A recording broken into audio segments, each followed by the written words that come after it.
तो दिल्ली इंडिया गठबंधन की मीटिंग के लिए तो समीर जी उनको आना ही था, निश्चित रूप से उनको आना था। ये बात थोड़ी अटपटी सी नहीं है कि वो विधायक सांसदों से मिले 1-to-1 और उनसे बात करें?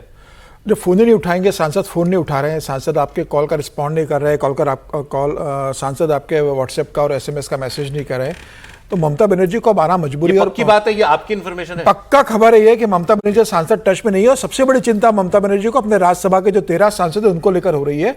खबर ये रही कि राज्यसभा का बड़ा सांसदों का वर्ग टूटने की स्थिति में है, क्योंकि ममता बनर्जी जानती है कि वो राज्यसभा के सांसद या तो इस्तीफा दे देंगे या इतने हो जाएंगे कि जैसे आम आदमी पार्टी के 7 सांसदों ने गुट बनाकर भारतीय जनता पार्टी में शामिल हो गए, तो क्या उस स्टेज के ऊपर राज्यसभा के सांसद चले गए कि 13 में से लगभग 9 से 10 सांसद अलग गुट बना लें और कल वो भारतीय जनता पार्टी में चले जाएं, या इस स्थिति में आ जाए कि वो इस्तीफा दे दे, तो भारतीय जनता पार्टी के पास इतने एमएलए हैं बंगाल के अंदर कि भारतीय जनता पार्टी अपने एमएलए को जिताकर बंगाल से राज्यसभा ले जाएगी। ये नया वर्जन है ऑपरेशन लोटस। बिल्कुल, तो मुझे लग रहा है कि वही सबसे बड़ी चिंता है। और ममता बनर्जी लोकसभा के अपने 28 सांसदों को एकजुट करने के लिए, राज्यसभा के 13 सांसदों को एकजुट करने के लिए यहाँ पर आ रही है। राहुल गांधी से मिलेगी, भविष्य की राजनीति कैसा करना उसकी विचार करेगी। और मुझे लगा कि सबसे बड़ी चुनौती ममता बनर्जी के लिए अपने सांसदों को बचा कर रखना है। किसी भी सांसद का अपने सोशल मीडिया अकाउंट पर ममता बनर्जी के फेवर में कोई बयान नहीं आया है कि ममता बनर्जी के साथ है और ममता बनर्जी की हमारी नेता है। एयरपोर्ट वाली पिक्चर, हाँ, मैं इन्हीं के ऊपर बात करना चाह रहा था कि कितना सरप्राइजिंग है कि वो अभिषेक बनर्जी को अभी भी इतना भी नहीं वो करवा पा रही कि भाई तुम थोड़े दिन बैकग्राउंड में रह लो, हर उनको न्यूज में ना आए। अब आपने अपॉइंटमेंट अभी किया, खुद ही डील करें और हाँ, उनको थोड़ा बैक चैनल में यूज करना है तो, लेकिन वो अभी भी फेस बने हुए ममता जी जितने ही। त्रिपाठी जी? नहीं, मुझे लगता है कि ये थोड़ा सा मतलब जिस ह्यूमन नेचर की वजह से ये सब हुआ है, और जो अपना बड़ा प्रिय होता है, अब ममता जी का जिस तरह से, जिसको हम कहते हैं ना कि पूरा राजनीतिक अगर देखें तो जब तक वो परिवार नहीं अपनी लड़ाई लड़ रही थी, नेता के तौर पर लड़ रही थी, कांग्रेस जैसी पार्टी छोड़ दी, फिर भी अपनी सत्ता बना ली, कम्युनिस्टों को ख़त्म कर दिया, लेकिन जैसे ही परिवार आ गया तो फिर सारे फैसले, सारे निर्णय, वो जो कहते हैं ना कि टीन एज एक शब्द होता है, तो टीन एज अभिषेक बनर्जी से युवा होता अभिषेक बनर्जी ने सारे लिए। अब आप कह रहे हैं कि कितना हटा दें, कर तो दिया, 2 जॉइंट जनरल सेक्रेटरी लगा दिए इनके साथ, तो उसको अखबारों ने लिखा कि उनके पर कतर दिए। क्या पर कतर? महासचिव के साथ 2 संयुक्त महासचिव लगा दिए। मुझे नहीं लगता है कि ममता बनर्जी इस स्थिति में है कि वो अभिषेक को कहें कि तुम पीछे हो जाओ।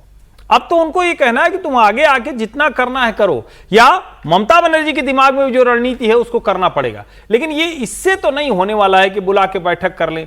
उनको अब सबको डिस्काउंट करके अपना भरोसा, अपनी ताकत करने की अगर क्षमता है तब तो वो बचेंगे, नहीं तो नहीं बचने। भाई आप देखिए, वो कल जो मैं प्रोग्राम सुन रहा था आपका, तो वो जो उनके प्रवक्ता हैं, क्या नाम उनका, जो लेटेस्ट जिन्होंने कल पोस्ट किया था, कुणाल घोष का पोस्ट बड़ा डैमेजिंग है। वो तो गजब ही है। कुणाल घोष कह रहे हैं मैं ममता बनर्जी के साथ हूं, लेकिन जो गलत हो रहा है मैं उस पर आंखें भी मूंद नहीं सकता। हाँ, खड़े कहां हैं?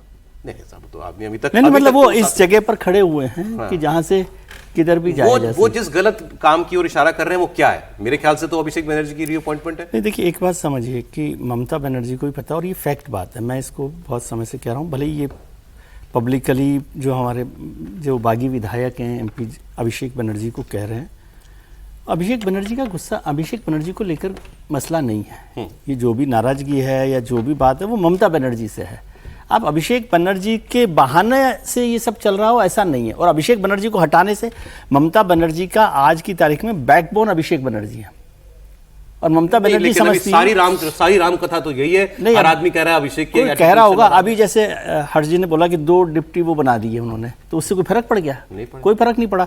तो वो जो आदमी उनके साथ खड़ा हुआ है, बैकबोन है, चाहे परिवार का है नहीं परिवार का, लेकिन वो उनके साथ खड़ा हुआ है, और ये फैक्ट है। मैं इसको पहले दिन से समझता हूँ कि वो एक एक्सक्यूज है अभिषेक बनर्जी। अच्छा, हाँ, अभिषेक ममता बनर्जी से या जो भी पावर नहीं है, मतलब पावर नहीं है, अब कहीं जाना है आना है, उसके लिए अभिषेक एक्सक्यूज है। अभिषेक की वजह से ये पार्टी टूट रही है, ऐसा मुझे नहीं लगता। बोलिए सर। नहीं, मुझे ऐसा नहीं लगता है। नाराजगी अभिषेक से ही है, और स्वाभाविक है कि अभिषेक के साथ साथ ममता से भी है। अभिषेक से इसलिए कि जो गुंडागर्दी सीधे सीधे किया है अभिषेक ने किया है, जो भी है कट मनी का कल्चर हो या इसके बारे में माना जाता है। मैं दोनों विधायक और सांसद, मैं उसी बात पर आ रहा हूँ। और ममता बनर्जी से नाराजगी भी इसलिए है क्योंकि उन्होंने अभिषेक को वहां पर खड़ा रहने दिया। हर बात, हर उनकी गंदी चीजों को पैट्रनाइज किसने दिया? ममता बनर्जी ने किया। तो ममता बनर्जी यदि चाहती कि अभिषेक ठीक से काम करें तो या तो ममता बनर्जी उस स्थिति में होती कि ममता बनर्जी अभिषेक को ये कह सके। मुझे लगता है कि अभिषेक इतनी दूर जा चुके थे कि ममता बनर्जी उनको कंट्रोल करने की स्थिति में आज के दिन में नहीं रह गई थी। और जो भी कुछ पार्टी के अंदर किया जा रहा था, निर्णय लिया जा रहा था, वो मूलतः हम कांग्रेस के बारे में कहते हैं ना कि भाई सोनिया जी का कितना चलता है, सोनिया जी कांग्रेस पार्टी चलाते हैं या राहुल गांधी चलाते हैं। अब राहुल उससे आगे निकल चुके हैं जहां पर कि सोनिया गांधी उनके लगाम पकड़ करके कहें कि नहीं तुमको इस दिशा में चलना है, उस दिशा में चलना है। खेल केवल इसलिए पावर में नहीं है टीएमसी, वो तो एक बेसिक फैक्ट है, वो है। नहीं तो 12 साल से 15 साल से अभिषेक बनर्जी देख रहे हैं, ममता बनर्जी नहीं देख रहे हैं। ममता बनर्जी लीडर है। ऐसा कह लें कि जो भी लोग अभिषेक बनर्जी संगठन के जो भी लोग दूर गए हैं वो सीधे ममता बनर्जी के खिलाफ कुछ ना बोल के आगे। मैं फिर इस पर एक लाइन जरूरी, अभिषेक हर्ष जी एक लाइन बोला है, अभिषेक चला रहे हैं पार्टी को, लेकिन जो चलाया उसमें क्या क्या किया कि इतनी घृणा उनके प्रति लोगों में है। जी ठीक ठीक ठीक। वो जिसको कहते हैं मैं अभिषेक को डिफेंड नहीं कर रहा, मैं ये कह रहा हूं कि पावर नहीं है इसलिए ये सब आप उस एक्सक्यूज को काम में ले रहे हैं। और ममता जी के खिलाफ बोल नहीं सकते क्योंकि ममता का एक कद उस पार्टी में बड़ा है। नहीं, लेकिन पावर हो भी ऐसा थोड़ी ना है कि पावर एकदम खत्म हो गया था। 80 विधायक की पार्टी, 22-23 सांसद कितने हैं इतनी पार्टी, और उसका पावर नहीं खत्म हुआ है सर। ममता बनर्जी 42 सांसद, 42, 29 और 13 है। हाँ, मतलब राज्यसभा मिला इसके। लेकिन अगर इसको देखें ना तो ये क्लासिक एग्जांपल है। जैसे एक चीज समझिए इसको, वही सोनिया गांधी हैं, वही राहुल गांधी हैं, लेकिन जनरेशन तो बदल गई ना। अपने लोग हो गए अपनी चीज। अभिषेक बनर्जी के लोग पार्टी चलाने लगे थे और ममता बनर्जी को सीधे नहीं कह सकते, वो इसलिए क्योंकि लंबे समय से उन्हीं का संघर्ष देख के वहां तक पहुंचे हैं। लेकिन अभिषेक बनर्जी ने बिना संघर्ष के पार्टी के साथ जो किया है उसका गुस्सा है, तो उसमें ममता विषय गुस्सा अभिषेक